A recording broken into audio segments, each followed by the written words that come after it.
Hello, everyone, and welcome back to the Self Achievement Network. This is the part four of the lose lose game titled Living in Your Mind. For those of you who have not watched, or maybe you have watched, we're going to review a little bit. The first three uh, sessions of the lose lose game. And let me just get right into it. Excuse me. So the first three sessions were very informative. I thought I got a lot of good responses.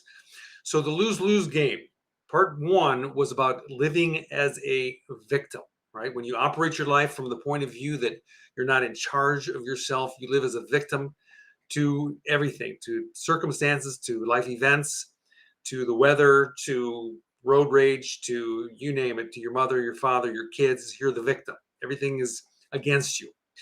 The second part is about living in uncertainty. And when you operate your life from the point of view that you are a victim, it creates uncertainty. And then you live your life confused, not knowing what to do, where to go, what to say, things like that. Part three was about putting on acts. So when you operate your life from the point of view that you're uncertain, you pretend. And what do you pretend? You pretend that you are certain and you're not. So that leads us to part four. So when you are putting on an act, make believing all this stuff that's going on, you live in your mind. And so it's like living in your mind is kind of like a puzzle that has all the pieces where all the pieces are exactly the same. We all have the same opportunity to make our life whatever we want to be. Excuse me. You can um, piece it together any way you want. And yes, you are that powerful. You have the ability to do it. The question is, are you?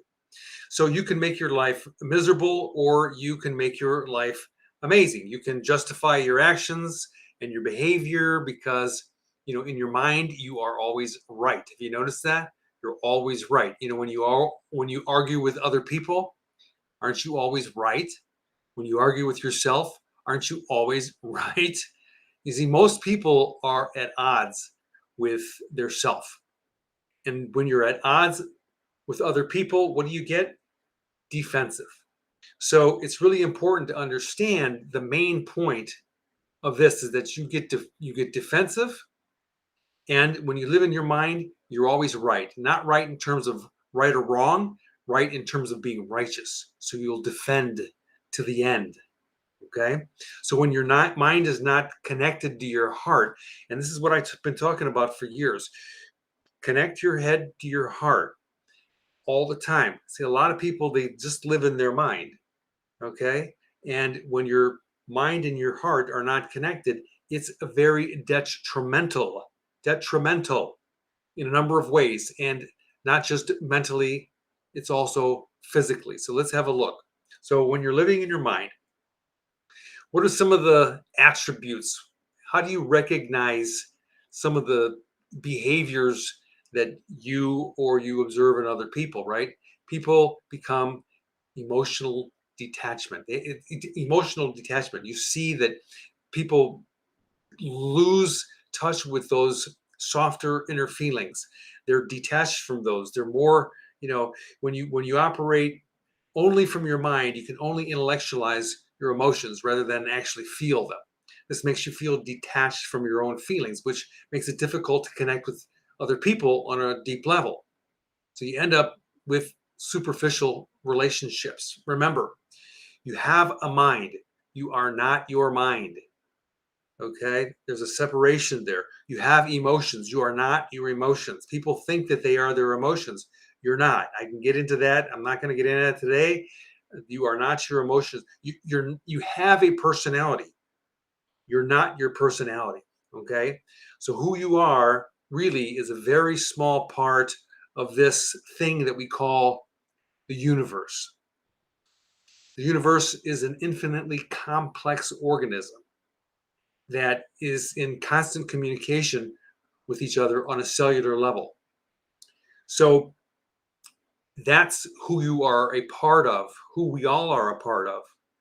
The next thing to recognize your attributes or other people's attributes is confusion and anxiety. And so when you're constantly thinking about the past or the future, it's impossible to enjoy the amazing wonder of the present moment of being with people. If you notice that people around you could be having a great time, and there you are talking to yourself, feeling confused and anxious because you're in your head trying to figure out what bad shit is going to happen next or what made up crap you think other people think about you.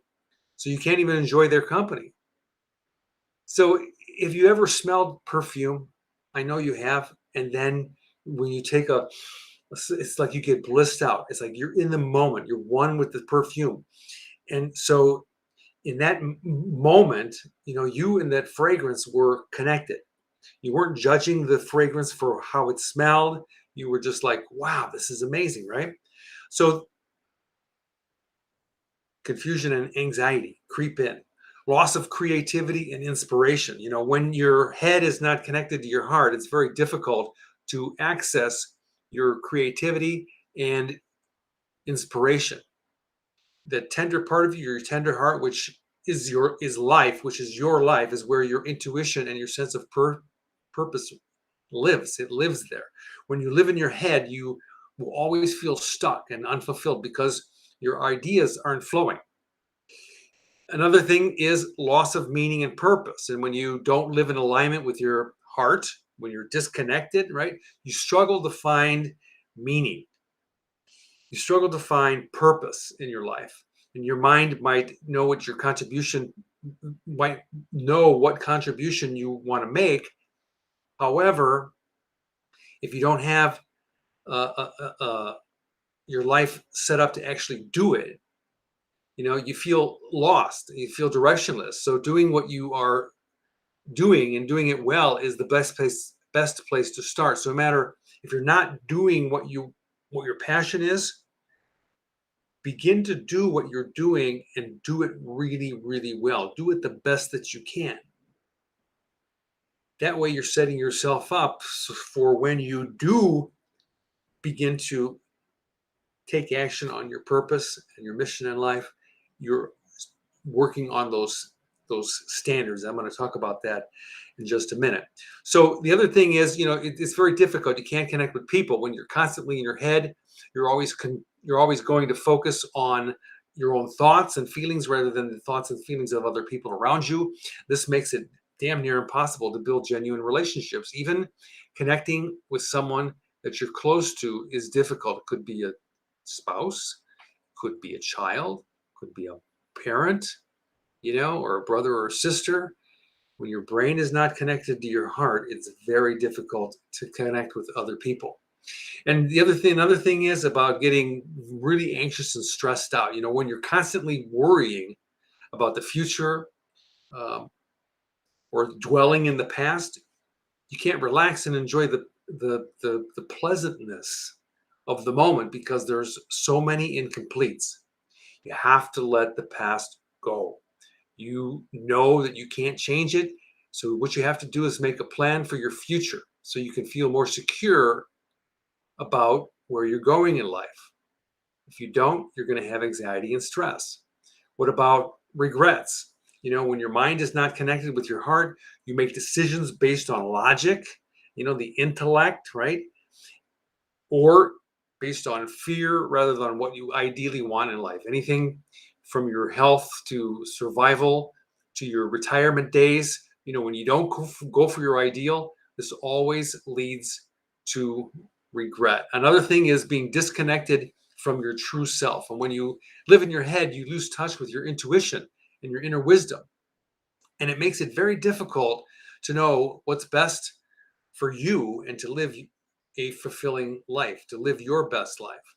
Another thing is joy and fulfillment. So there's very little of that. When you're constantly living in your head, you mostly focus on the negative parts of your life and the things that could go wrong or are going wrong. This always leads to a pessimistic outlook and a sense of dread.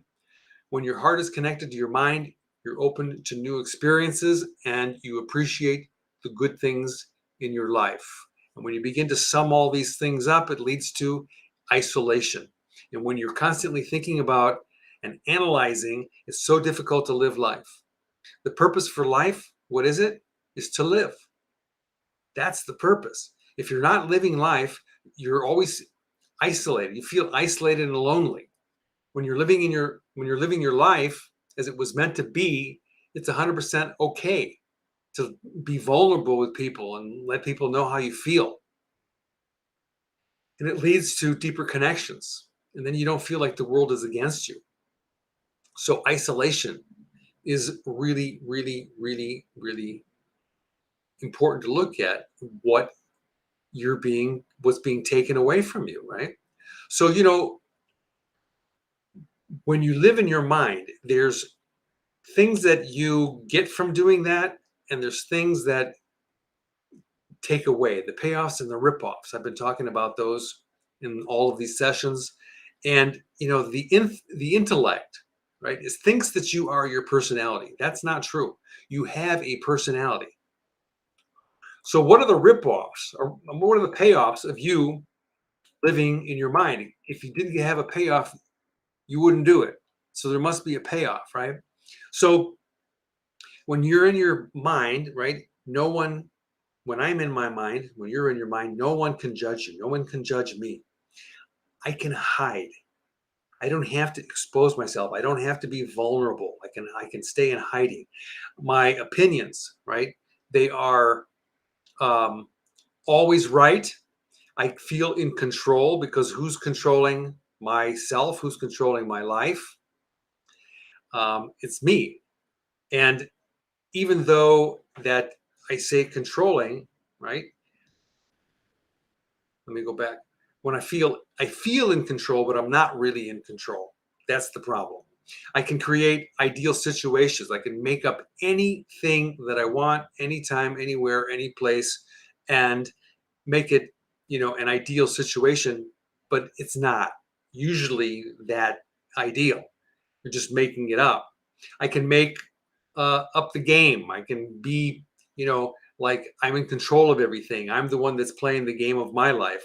Things are familiar, in my mind. I can make up. I can be in the past, live in the past, and go through all these different scenarios that I've gone through over and over and over, and that becomes very familiar, and it's not working, and then I can feel bad, and that makes me feel like people should feel sorry for me, and on and on and on. So what are the ripoffs? And I can make a long list of payoffs. There may be some for you that are not even mentioning here. So the ripoffs, though, you are out of a touch. You get out of touch with real life because you're in your head. You're not living your life. You're living in your mind. I experience loneliness. Like I said, isolation. I feel self-centered, like the world revolves around me. And that when people don't play it that way, that I'm the center of attention, then it makes me upset. Um, I can be critical of myself and other people without them knowing it. I feel left out. I lash out. I make no progress in my life, and I can't take on new ideas. I get stuck in old patterns, and the conclusion of this whole thing is that I lower my standards. That's the most ripped off that I get, is that I have lower personal standards, right? So when you live in your head, you make decisions based on logic and reason, right? This is helpful to make practical decisions, but when you lose your natural ability to think and your ability to reason, your personal standards go out the window. You allow yourself to do things that aren't good for you. And that's really what it boils down to. And I've said this before. Our two biggest responsibilities in life. I know you have children. I know you have parents. I know you have a spouse or someone that you're taking care of, someone that you care for. And our two biggest responsibilities to ourselves in life is to create a healthy body and a healthy mind. When those things are out of whack, everything else is out of whack. Have you noticed that? Everything. It all boils down to, am I working every day to create a healthy mind and a healthy body? When you go against that obligation, you just let yourself slide. And then you end up not feeling good. And then who suffers? You suffer, and everyone around you suffers, right? When you let yourself slide, you feel bad. So the big question is, do you want to feel good or do you want to feel bad? See, it's up to you. So what I say is go for your ideal. Go for what it is that you feel like you want. So what do? First thing you do, clean up your mind language. Talk in the first person. Speak from your actual experience. Don't make up stories. Ask people questions when they say something that may plug you in. Don't assume, right? Make many personal agreements to build your self-trust. This is going to help you overcome all the challenges in your life. You don't know that right now, and it will. If you want to learn how to make many agreements, reach out to me. Personal care should be your number one priority. Taking care of your mind and your body. Everybody else wins. Everybody else benefits. It's the most important thing you can do. Get a grip on your unhealthy habits. Make a plan. I have a course that's called Life Plan. I've been talking about it. I've been coaching people for a long time. I haven't done it in quite a while, but I'm ready to start making a weekly uh, uh, meeting with people that are signed up. I'm going to make an announcement soon, but you make a life plan. Why? Because it's structured. It's on your own terms. You do it on your own time frame. There's no pressure. No plan is a plan. We all know that. A vague plan is better than no plan at all. I say a really good plan makes a great life. There's other things that you can do. Spend time in nature, practice meditation, spend time with loved ones. Don't be critical of them. Enjoy them while you can. Do things that you enjoy. Pay attention to your intuition. Surround yourself with positive people. There's a long list of people, but these 6 ones are the main ones. Okay. So what I'm going to be talking about in the next session is the win-win game. There are also 4 of those. Please stay tuned for that. If you enjoyed this, please like it. If you want to be notified when I post other videos or when I post other podcasts, please subscribe. And remember, if you got value, please share it, post your comments, and I will see you next time. Thank you so much for joining me.